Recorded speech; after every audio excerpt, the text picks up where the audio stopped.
এই দেখো পুরবী, এখানে দেওয়াল ভাঙা রয়েছে। নিশ্চয়ই এখান দিয়ে এসেছিল এই খুনি।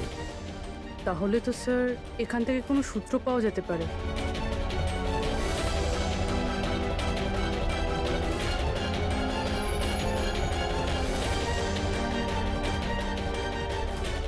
এই হলো প্রমাণ, এই সোনালী সুতো।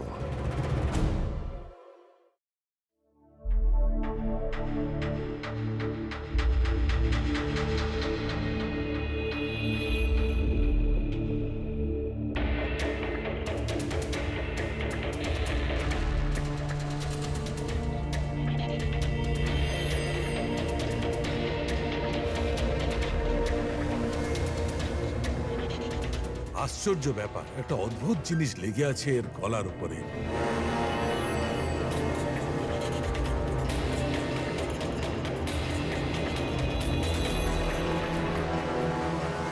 ও, কি হয়েছে স্যার? একটু শুঁকে দেখো এটা। মেহেন্দি? মেহেন্দি সারিকা, এর গলার উপর মেহেন্দির দাগ। সারিকা, এর মৃত্যু হয়েছে গলা টেপার কারণে। গলায় আছে মেহেন্দির চিহ্ন। তার মানে যে এর গলাটা টিপে ধরেছিল ওর হাতে মেহেন্দি লাগানো ছিল। আর খুনটা যে করেছে সে হয়তো কোনো মেয়ে, আর ও সেই সময় খুন করেছে যখন ওর হাতের মেহেন্দি ঠিক করে শুকোয়ও নি। রাইট। আজকাল এমনিতেও বিয়ের সিজন চলছে, হয়তো কোনো ফেস্টিভ্যাল, ফাংশন বা বিয়ে বাড়িতে গিয়েছিল। রাইট।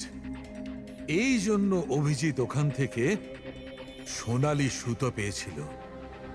হয়তো কোনো দামি ড্রেসে যেটা পরেও পার্টিতে যাচ্ছিল। তার মানে হচ্ছে এই সোনালী সুতো আর গলায় লেগে থাকে এই মেহেন্দি আমাদের খুনি পর্যন্ত পৌঁছে দেবে।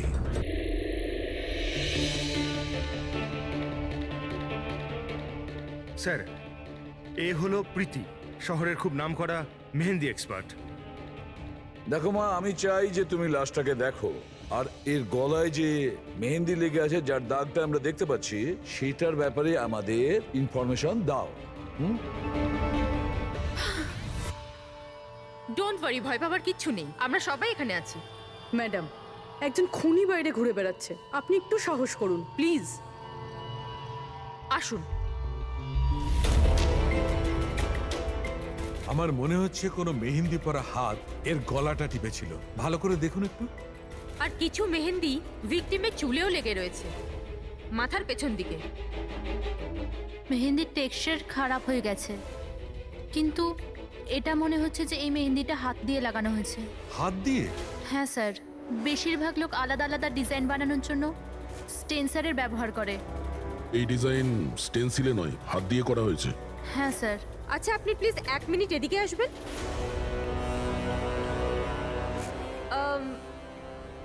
আপনি এই মেহেন্দি সম্পর্কে আর কিছু বলতে পারবেন? মানে এটা কোন কোম্পানির, কতটা পুরনো, কোথা থেকে এসেছে, এনিথিং যা জানেন। স্যার, মেহেন্দির কালার, টেক্সচার আর স্মেল থেকে মনে হচ্ছে এই মেহেন্দিটা কোনো কমার্শিয়াল কোম্পানির নয়। এটা নিশ্চয়ই কেউ বাড়িতেই বানিয়েছে। তার মানে লোকেরা সাধারণত বাড়িতে তৈরি মেহেন্দি ব্যবহার করে, তাই তো? হ্যাঁ স্যার, কারণ ওটা কেমিক্যাল ফ্রি থাকে। আচ্ছা। এরকম তো শহরে অনেক লোকই আছে যারা বাড়িতে মেহেন্দি বানায়, তাই মেহেন্দির সাহায্যে তাকে ধরতে গেলে অনেকটা সময় লেগে যাবে স্যার। স্যার, হ্যাঁ স্যার ভিক্টিমের ব্যাপারে জানতে পেরেছি। হ্যাঁ, একে? স্যার, ওর নাম দীপেন, দিল্লিতে থাকতো, আর আমি লোকাল পুলিশকে বলে দিয়েছি যে ওর বাড়ির লোককে যেন খবর দিয়ে দেয়। গুড। আচ্ছা প্রীতি, আরো একটু দেখুন যদি আমাদের কিছু বলা যায়।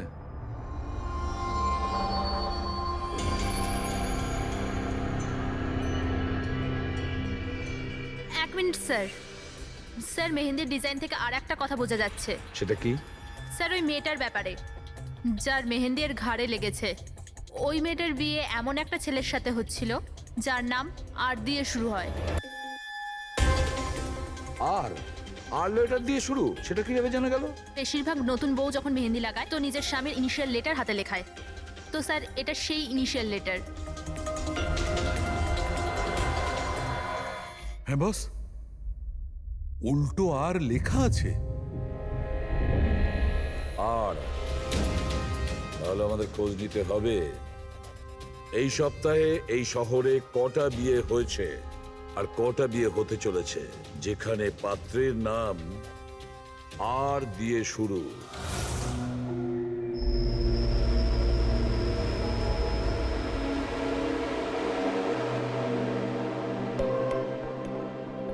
অদ্ভুত স্যার, এই মাসে 120 জনের বিয়ে, একই মাসে এতজনের বিয়ে। হ্যাঁ পঙ্কজ, এখন বিয়ের ভালো লগ্নসা আছে।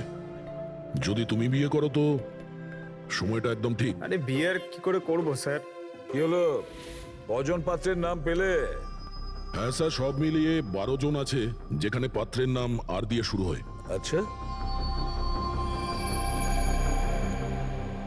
হ্যালো, হ্যাঁ হ্যাঁ হ্যাঁ হ্যাঁ স্যার, এর গাড়িটা দেখছি একটা শব্দেই আটকে আছে। হ্যাঁ হ্যাঁ হ্যাঁ হ্যাঁ হ্যাঁ ওকে ওকে, থ্যাংক ইউ। স্যার, হ্যাঁ পঙ্কজ, দিল্লি থেকে অফিসার ফোন করেছিলেন। উনি বলছিলেন যে দীপেনের বাড়িতে গিয়েছিলেন কিন্তু কেউ ছিল না, আর প্রতিবেশীকে জিজ্ঞেস করে জানতে পেরেছেন ওর একটা বোনও আছে। শালিনীর নাম্বার দিয়েছেন উনি? হ্যাঁ স্যার, পাঠিয়েছেন। আর উনি বলছিলেন যে দীপেন মাত্র 4 মাস আগেই ওখানে শিফট হয়েছে। একটা মেয়ের সঙ্গে ব্রেকআপ করে আর অন্য কারোর সঙ্গে বিয়ে করে নেয়। এই জন্য শালিনীর সঙ্গে ওর ঝগড়া হয় আর সেই জন্য এখানে চলে আসে। কি নাম বললে ওই মেয়েটির যে দীপেনকে মনে আঘাত দিয়েছে? ইরা। ইরা। স্যার, হতে পারে কালকে রাত্রে দীপেন ইরার বিয়ে পণ্ড করতে এসেছিল এখানে, আর ইরা ওকেই মেরে দিয়েছে। আচ্ছা, এই ওয়েডিং কার্ডসে ইরা নামের কোনো মেয়ের কার্ড আছে?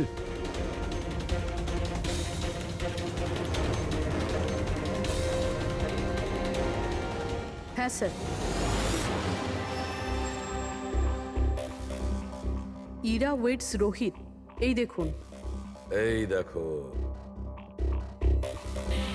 ইরা ওয়েটস রোহিত, আর ওদের বিয়ে আজকেই। একটু ওই বিয়ে বাড়িতে গিয়ে দেখো কনের গায়ে মেহেন্দি কতটা রাঙিয়েছে। আপনারা সিআইডি থেকে এসেছেন তো যা খুশি তাই করবেন। আইনের নামে কারোর বিয়ে আটকাবার অধিকার কে দিয়েছে আপনাদের? না না, আমরা এখানে কারো বিয়ে থামাতে আসিনি। আমরা এখানে এসেছি তদন্ত করার জন্য।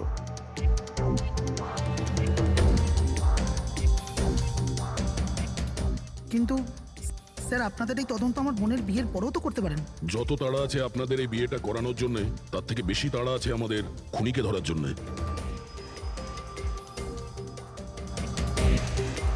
একে চেনেন আপনারা?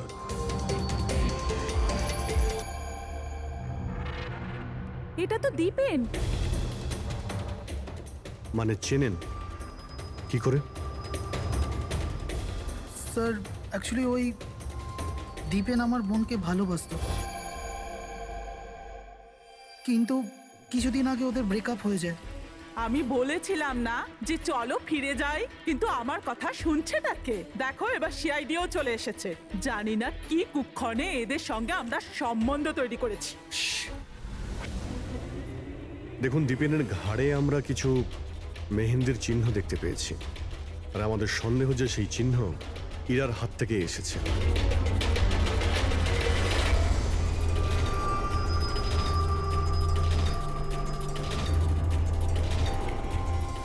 পুরবি একবার দেখে নাও তো। ইরা, একবার একটু ওঠো তো। ম্যাডাম, কি করছেন আপনি? এখনো তোমার বউ নয়, ও এখন একজন সাসপেক্ট। আমাদের সন্দেহের তালিকায় আছে। আমাদের সন্দেহ যে দীপেনকে খুন করেছে। ইরা এসব কি বলছে? মানে কি? তোমার হাতটা দেখাও।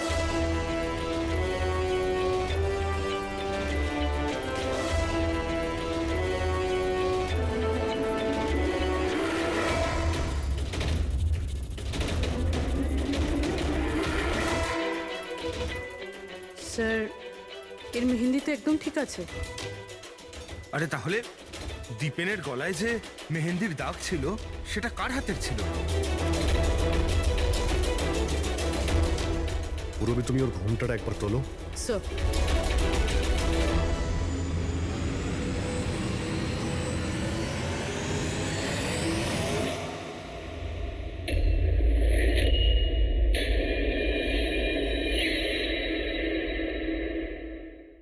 অমৃতা, তুমি এই মণ্ডপে কি করছো? আর আমার মেয়ে ইরা কোথায় বলো? অমৃতা? এ কে? এ আমার মেয়ের বন্ধু হয়। ও, মণ্ডপ থেকে তাহলে কোণে উধাও, আর কোণের জায়গাতে তার বান্ধবী বিয়ে করছে। এসব কি হচ্ছে এখানে? হ্যাঁ, স্যার ওই আসলে কাল রাতে আরে ফ্লার্ট কে করছে রে ভাই? আমি তো তোমার প্রশংসা করছি। আচ্ছা তাই নাকি? প্রশংসা করছো? হ্যাঁ, তুমিও না, একদম পাল্টাবে না।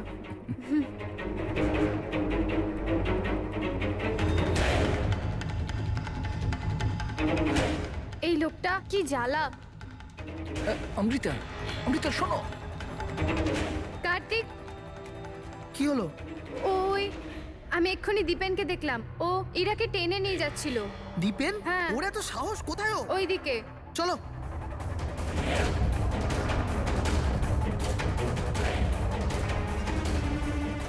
কোথায় গেল এরা দুজন? কি জানি।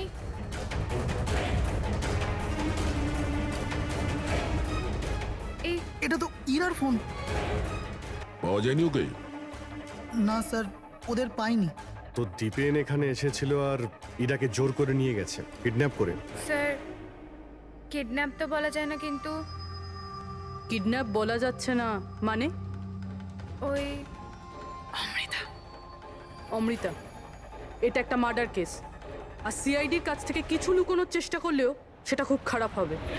অমৃতা, যা জানো সত্যি সত্যি বলো। স্যার,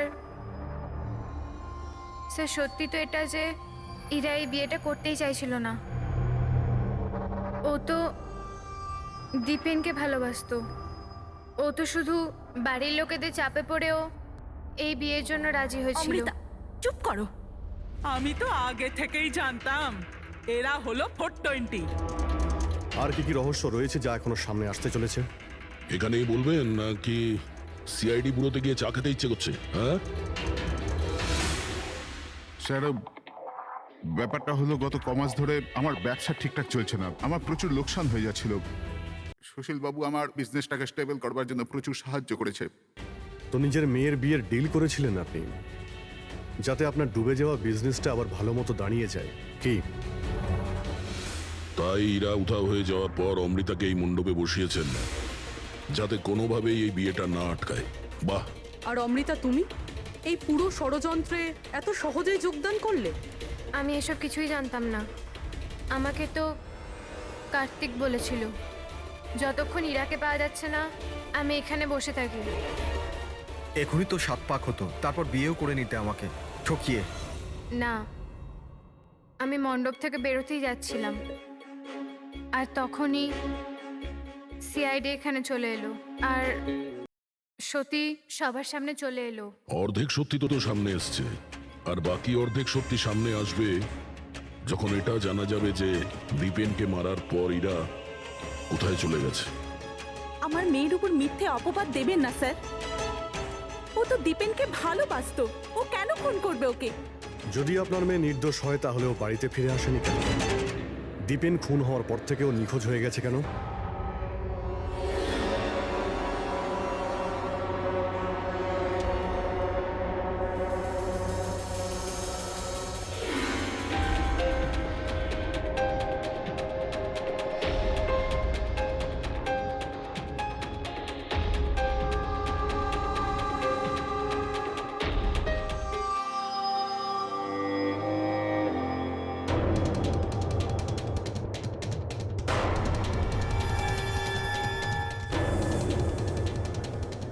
তালা?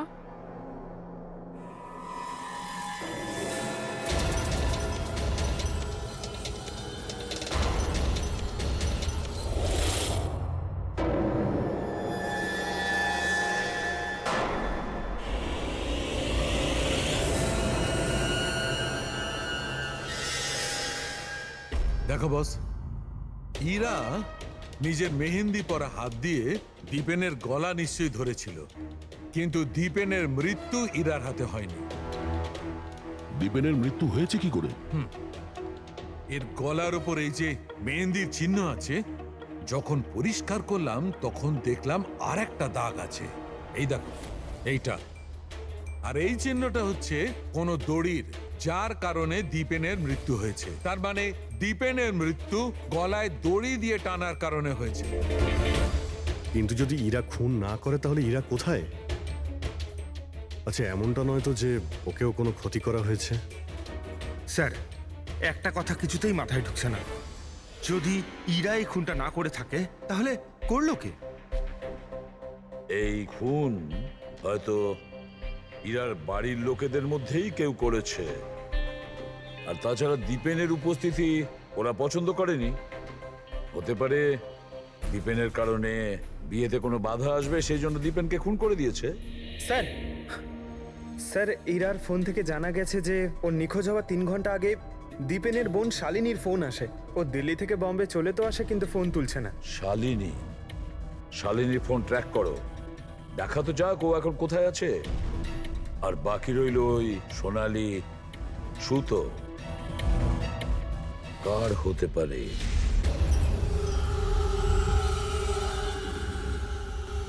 আমাকে আপনারা বলবেন এসবের মানেটা কি? আর আপনারা এই মেহেন্দি অনুষ্ঠানের জামা কাপড়গুলো এনেছেন কেন? দেখুন, আমরা কিছু সোনালি সুতো পেয়েছি ক্রাইম সিন থেকে।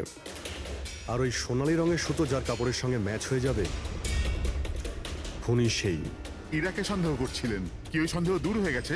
হ্যাঁ, আপাতত তো ধরে নিন যে ওই সন্দেহটা দূর হয়ে গেছে, কারণ দীপেনের মৃত্যু দড়ি দিয়ে শ্বাসরোধ করে হয়েছে, ওই মেহেন্দি লাগানো হাতে নয়। তার মানে আপনাদের এটা মনে হচ্ছে যে খুনি আমাদের মধ্যে থেকে কেউ বোধহয় করেছে? কারেক্ট। এখন শুধু সেটাই দেখতে হবে যে ওই সোনালি রঙের সুতো কার কাপড়ের সঙ্গে ম্যাচ করে। আশ্চর্য, রেশমের ছোট ছোট টুকরো থেকে আপনারা এত বড় একটা সিদ্ধান্ত নেবেন। জানি না ওই টুকরোটা ম্যাচ করবে কিনা। অদ্ভুত কথা তো আপনি বলছেন রাজনবাবু। আপনার হঠাৎ খুব অসুবিধা হচ্ছে? উল্টে আপনার খুশি হওয়ার কথা যে আমরা আপনার মেয়েকে এবারে সন্দেহ করিনি।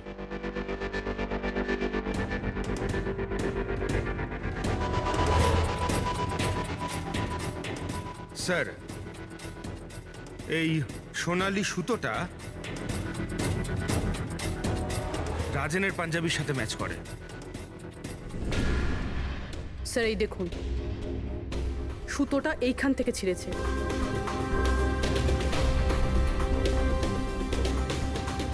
আমি বলছি আপনাদের, ওই রাতে আমি দেখেছিলাম দীপেন আর ইরাকে একসাথে। তুমি কেন বুঝতে পারছো না? আমি তোমাকে ছেড়ে বাঁচতে পারবো না, আমি বাঁচতে। আর তুমি আমাকে ছাড়া অন্য কাউকে কি করে বিয়ে করছো?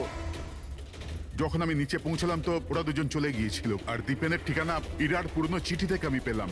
তারপরে আমরা ওর পুরনো বাড়িতে গেলাম।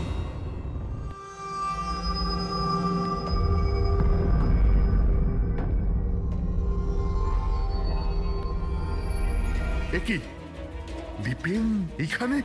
ইরা, ইরা, ইরা, ইরা, ইরা, ইরা মা।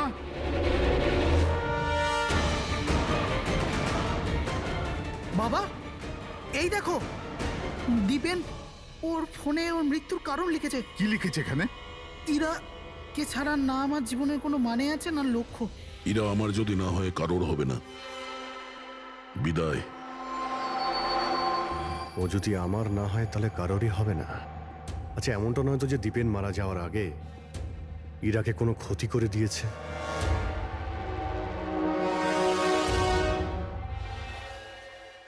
হ্যাঁ পঙ্কজ, হ্যাঁ, দীপেনের বোন শালিনীর মোবাইল ফোন ট্র্যাক হয়ে গেছে।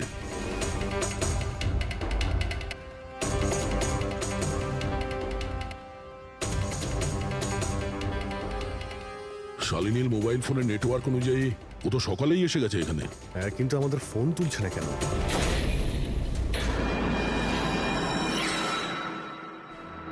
ব্লাস্ট। শালিনী, শালিনী, শালিনী, শালিনী, শালিনী, শালিনী।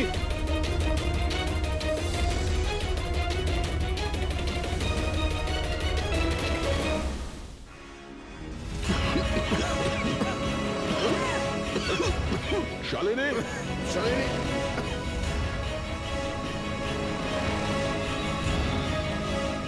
শালিনী শালিনী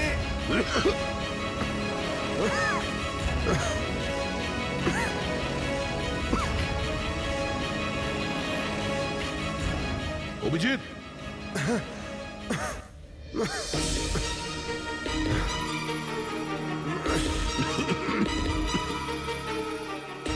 অভিজিৎ সাবধানে।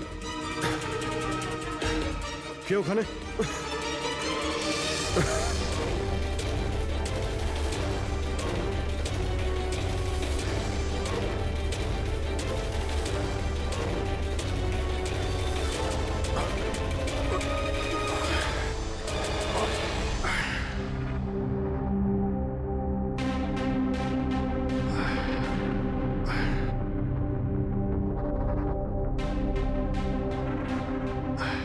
হ্যাঁ অভিজিৎ, দয়া এবার চোখ ঠিক আছে? হ্যাঁ স্যার ঠিক আছে। এটা তো ভালো হয়েছে স্যার আমরা ওই বিষাক্ত গ্যাসে বেশিক্ষণ থাকিনি, কিন্তু স্যার শালিনী আর ইরার অবস্থা খুব একটা ভালো নয়, ডক্টর ওদের দেখছে। কোন বিষাক্ত গ্যাস ছিল ওখানে? স্যার সেটা তো জানি না, কিন্তু আমার মনে হচ্ছে টাইম স্মোক বোম ছিল ওখানে। এই দীপেন স্যার পুরো প্ল্যান করে রেখেছিল। আত্মহত্যার পরে ও ইরাকে ওর রাস্তা থেকে সরাতে চেয়েছিল। হ্যাঁ স্যার, ও তো সুইসাইড নোটে লিখেও ছিল যে ইরা যদি ওর না হয় কারোর হবে না। স্যার হ্যাঁ ডক্টর, ইরা কেমন আছে? স্যার ও এখন আউট অফ ডেঞ্জার, কিন্তু ওর এখনো জ্ঞান ফেরেনি। আচ্ছা, আর Shalini? I am sorry sir, আমরা ওকে বাঁচাতে পারিনি।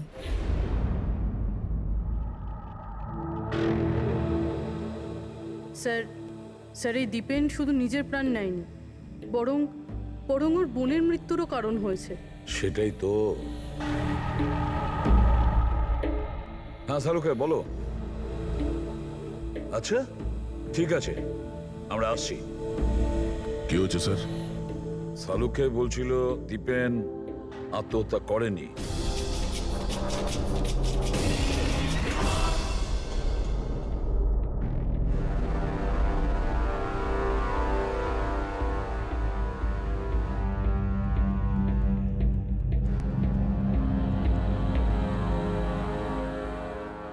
আরে বলে ফেলো না শালুকে, একবার ফাইনালি বলে দাও, দীপেন আত্মহত্যা করেছে নাকি ওকে খুন করা হয়েছে?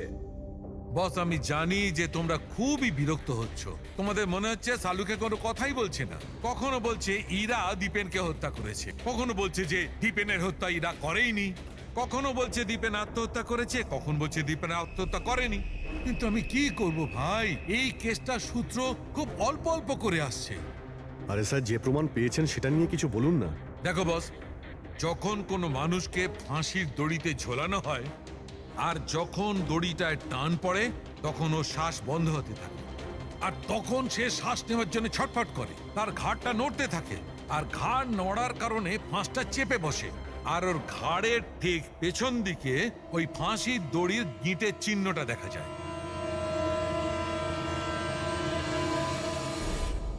হ্যাঁ স্যার, দাগ তো আছে। আর স্যার এর ঘাটটা এইভাবে হেলে রয়েছে কেন? এটা কিসের জন্য? হ্যাঁ, এর ঘাড়টা হেলে আছে কারণ এ আগেই মারা গেছে। যদি একজন মৃত ব্যক্তিতে ফাঁসিতে ঝুলিয়ে দেওয়া হয় তবে ও শ্বাস নেওয়ার জন্য ছটফট করবে না, আর সেই জন্যে ওর ঘাড়ের পেছনে গিঁটের চিহ্নটা পাওয়া যাবে না। না, এর পিছনে তো কোনো চিহ্ন নেই। কারণ ঘাড়টা গিঁটের সংস্পর্শে আসেইনি। তুমি নতুন কি আর বললে? আমরা কি এগুলো জানি না? দেখো শালুকে, তুমি শুধু এটা বলো, দীপেনের ঘাড়ের পিছনে ফাঁসির দড়ির গিঁট আছে, হ্যাঁ কিংবা না? দীপেনের ঘাড়ের পেছনে দড়ির গিঁটের চিহ্ন নেই। এসো আমি দেখাচ্ছি। এই দেখো বস, দীপেনের ঘাড়ের ওপর কোনো চিহ্ন নেই। ও, তার মানে খুনি আমাদের ভুল বোঝাচ্ছিল, আগে থেকেই মরে যাওয়া লোককে ঝুলিয়ে দিয়েছে যাতে মনে হয় আমাদের সুইসাইড করেছে। অনেক লম্বা প্ল্যানিং করেছিল। এমন কেউ রয়েছে যে দীপেন আর ইরা দুজনকেই মারতে চেয়েছিল। আর ওই সুইসাইড নোট, সেটাও খুনি লিখেছে। হ্যাঁ স্যার, দীপেনের সুইসাইড নোট দীপেন নিজে লেখেনি। আমি এই মেসেজের অ্যানালাইসিস করিয়েছি একজন লিঙ্গুইস্টিক এক্সপার্টকে দিয়ে। ডক্টর সারিকা, এই লিঙ্গুইস্টিক এক্সপার্ট কি হয়? স্টাইলোমেট্রি নামের একটা শিল্প হয়। যেমন ধরুন, যেমন প্রত্যেক মানুষের আঙ্গুলের ছাপ আলাদা আলাদা হয়, ঠিক তেমনই তার হাতের লেখা স্টাইল, তার ধরন আলাদা আলাদা হয়। প্রত্যেকটা মানুষের লেখার ধরন আলাদা। কেউ অক্ষরগুলোকে একটু ছোট ছোট লেখে, কেউ অক্ষরগুলো বড় বড় লেখে, মাঝখানে অনেকটা ফাঁকা থাকে। কেউ একদম সোজা লাইনে লেখে, কেউ এবড়ো খেবড়ো লেখে। কিছু লোক প্রত্যেকটা অক্ষরের পরে কমা দেয়, যেমন ফ্রেডি দিয়ে থাকে। সবার লেখার ধরন আলাদা আলাদা। এক্সপার্ট এগুলোও বলতে পারেন? শুধু এটুকুই নয়, এক্সপার্ট এটাও বলতে পারে যে টাইপ করেছে সে নারী না পুরুষ। তাহলে সারিকা, ওই সুইসাইড নোট দীপেন লিখেছে কি না? না স্যার, আমি দীপেন আর ইরা দুজনের ফোনসে চেক করেছি, তো আমি একজনের সম্পর্কে জানতে পেরেছি যার লেখার ধরন এক্স্যাক্টলি সুইসাইড নোটের সঙ্গে ম্যাচ করছে। এই যে সেই মেসেজ, এই মেসেজেও সুইসাইড নোটের মতো প্রত্যেকটা সেন্টেন্সের মাঝে 3টে ডট আছে। প্রত্যেকটা সেন্টেন্স শর্ট আর ক্রিস্প, আর প্রত্যেকটা মেসেজ হয় গুড বাই না হলে বিদায় লিখে শেষ করা হয়েছে। যেভাবে ওই সুইসাইড মেসেজে বিদায় লেখা হয়েছিল, এখানে গুড বাই লেখা হয়েছে। আচ্ছা, তার মানে হলো আমরা সেই খুনিকে খুঁজে পেয়েছি।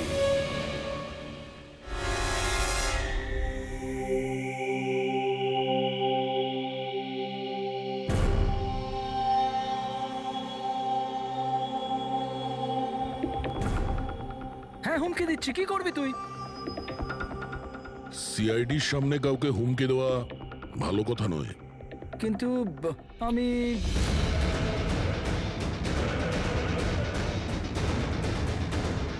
এই দাঁড়া। আরে আরে আরে ললিত বাবু, কোথায় পালাচ্ছেন? এটা তো বলে যান যে দীপেনকে খুন করতে গেলেন কেন? এটা এটা আপনি কি বলছেন? আমি কাউকে মারিনি। আচ্ছা, সত্যি কথা বলবি নাকি? বলবি নাকি মাথাটা ঠুকে দেবো নিচে? আমি মেরেছি। প্লিজ প্লিজ আমাকে নিচে নামাও, আমাকে নিচে নামাও। চল, এক তো তুই দীপেনকে খুন করেছিস, আর তার উপরে এটা দেখাতে চেয়েছিস যে ও সুইসাইড করেছে। হ্যাঁ, ইনফ্যাক্ট আমি ওর সুইসাইড নোটটা লিখেছিলাম। কিন্তু কিন্তু কি? কিন্তু এগুলো আমি আমার নিজের জন্য করিনি, অন্য কারোর বলাতে করেছিলাম। কার কথায়? ডাক্তারবাবু, আমার মেয়ের জ্ঞান কখন ফিরবে? ভয় পাওয়ার কিছু নেই, খুব তাড়াতাড়ি জ্ঞান ফিরে যাবে।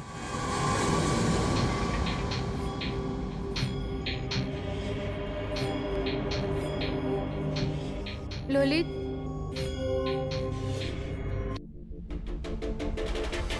তোমার হাতে হাত করা কেন লাগানো আছে?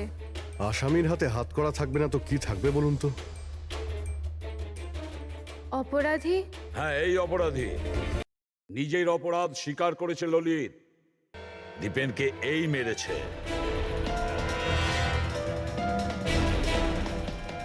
ললিত, এনারা সবাই কি বলছেন, আর তুমি কেন করলে এইসব?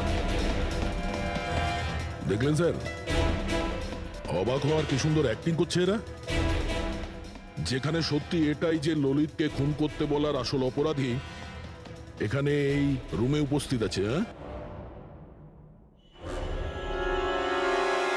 এটা আপনি কি বলছেন?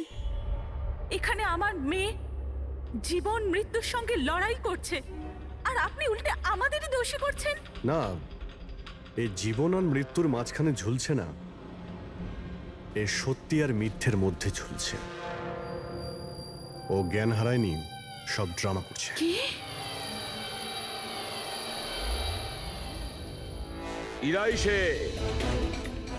ইরাই ললিতকে বলেছে দীপেনকে মেরে ফেলার জন্য।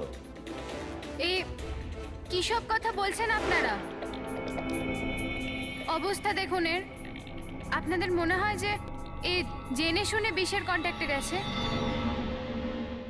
স্যার, ইঞ্জেকশন লাগিয়ে দিই? হ্যাঁ হ্যাঁ, নিশ্চয়ই, তাড়াতাড়ি। এটা কিসের ইঞ্জেকশন লাগাচ্ছেন আপনারা? সত্যি কথা বলার, এই ইনজেকশনে একটা কেমিক্যাল আছে যেটা শরীরে যেতেই মানুষ সত্যি কথা বলতে শুরু করে।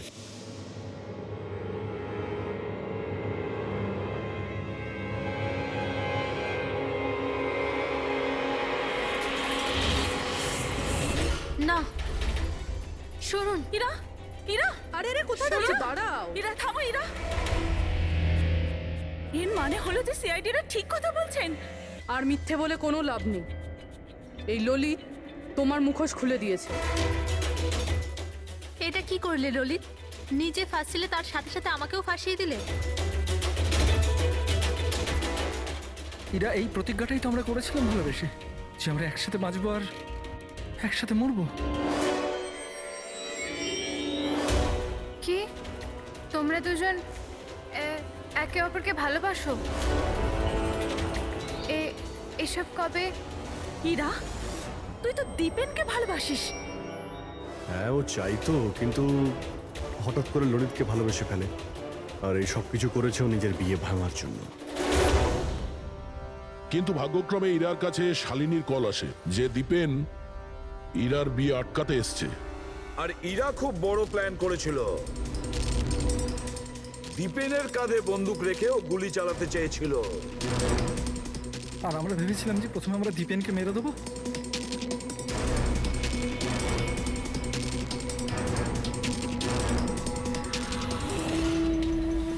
আর অনেক দূরে গিয়ে তোমরা ঘর বাঁধবে, কিন্তু ভুলে গিয়েছিলে তোমরা যে অন্যায়ের পথে কখনো সাফল্য আসে না। বুঝেছো? আমাদের প্ল্যান একদম ঠিকঠাক চলছিল, কিন্তু বাবা আর কার্তিক এসে আমাদের প্ল্যানে জল ঢেলে দিল।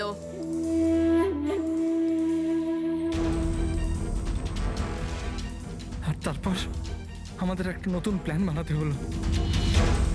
আর ওই নতুন প্ল্যানেও আমার মরার অ্যাঙ্গেলটা ছিলই। বোমের ব্যবস্থা হয়ে গেছে। তুমি বোম ঠিক করে চেক করেছো তো? হ্যাঁ হ্যাঁ, করে নিয়েছি। কিছুক্ষণের মধ্যে বোম ফেটে যাবে। আর লাশের বন্দোবস্ত করেছো? হ্যাঁ, অসুবিধা ছিল, কিন্তু কিছু টাকা দিয়ে ওই লাশটাও পেয়ে গেছি। ব্যাস, তাহলে হয়ে গেছে কাজ। আমি লাশকে আবার নিজের জামা কাপড় পরিয়ে দেবো, আর যখনই বোম ফাটবে তখন সবার মনে হবে যে দীপেনের সাথে সাথে আমিও মরে গেছি। আচ্ছা, আমি বোমটা চেক করে আসি। ওকে?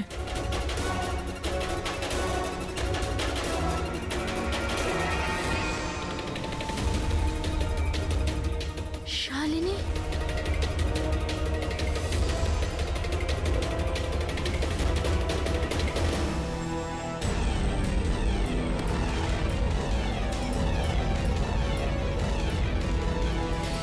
আর সেই কারণে তুমি শালিনীকে মেরে ফেলেছো। তো আর কি করতাম? সব দেখে নিয়েছিল, কোনো উপায় ছিল না। কিন্তু একটা কথা বোঝা গেল না, যে ওই বিষাক্ত গ্যাস ব্যবহার করেছিলে কেন? বিষাক্ত গ্যাস দিয়ে তো মুখ বদলে যাবে না ওই মর্গের মৃত লাশটার? হ্যাঁ, তাহলে তুমি এটা কি করে ভাবলে যে আমরা ওটাকে তোমার লাশ ভাববো? আমরা বিষাক্ত গ্যাস ব্যবহার করতে চাইনি। আমরা ওই বাড়িটাকে বোম দিয়ে ওড়াতে চেয়েছিলাম, কিন্তু এই ললিত ভুল করে কি বোম নিয়ে এসেছিল যেটা ফাটলই না, ফুস হয়ে গেল। আর এর আগে আমরা আরেকটা বোমের ব্যবস্থা করতাম। আপনাদের গাড়ি আসার আওয়াজ আমরা শুনতে পেলাম, তখন আমাদের প্ল্যানটা চেঞ্জ করতে হলো। আর ও আমাকে ওখানেই বেঁধে চলে গেল, যাতে সবার মনে হয় যে অপরাধ আমি করিনি, আমার সাথেই হয়েছে। আর তারপর আমি বাড়ির অন্য একটা দিকে গিয়ে লুকিয়ে পড়লাম, যেখানে কোনো গ্যাস ছিল না। আর তারপর আমি ওখান থেকে প্রাণ বাঁচিয়ে পালালাম।